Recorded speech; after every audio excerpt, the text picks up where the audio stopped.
प्यारे बच्चों, स्वागत है आपका आज की ऑनलाइन कक्षा में। हमने पाठ शुरू किया हुआ है जीवों में श्वसन। अपने पिछले वीडियो में हमने सीखा कि मानव में श्वसन किस प्रकार होता है। जिन जंतुओं में जैसे हाथी, शेर, गाय, बकरी, मेंढक, छिपकली, सर्प, पक्षी, इन सभी जंतुओं में फेफड़े उपस्थित हैं। तो इन सभी में भी जैसे मानव में श्वसन होता है, ठीक उसी प्रकार श्वसन होता है। लेकिन ऐसे बहुत सारे जीव हैं जिनके अंदर फेफड़े उपस्थित नहीं होते। इनमें उदाहरण हम लेते हैं सबसे पहले कॉकरोच का। कॉकरोच के शरीर के साइड में छोटे छोटे छिद्र होते हैं जिन्हें श्वासरंध्र कहा जाता है, और यह श्वासरंध्र गैस विनिमय में सहायक होते हैं।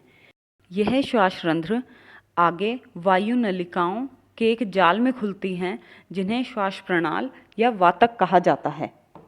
ऑक्सीजन समृद्ध वायु इन श्वास रंध्रों से श्वास नाल में जाती है और वहाँ ऊतकों तक पहुँचती है।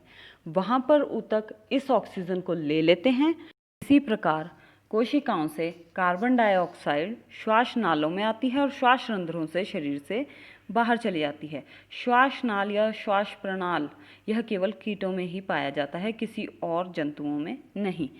अब दूसरा उदाहरण हम लेते हैं केंचुए का। हम सभी ने केंचुए देखे हुए हैं।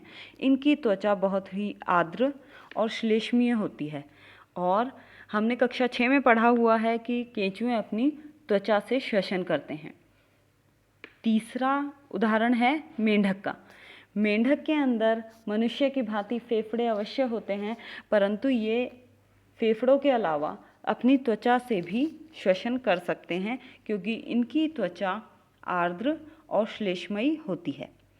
अब आता है जंतुओं का वो समूह जो जल में रहते हैं।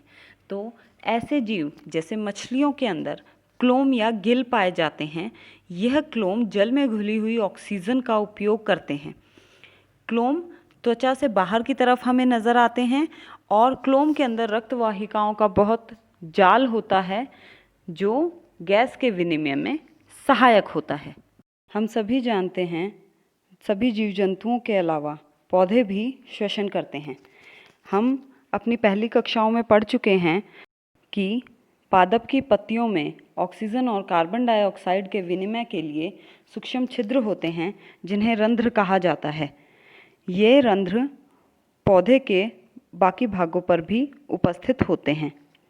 पादप की सभी कोशिकाओं की तरह जड़ या मूल को भी ऊर्जा की आवश्यकता होती है, अतः वहाँ भी श्वसन प्रक्रम चलता है। मूल या जड़ मृदा कणों के बीच में खाली स्थानों में उपस्थित वायु से ऑक्सीजन प्राप्त करती है, और इसीलिए ही हमेशा कहा जाता है कि गमलों में बहुत अधिक पानी नहीं डालना चाहिए।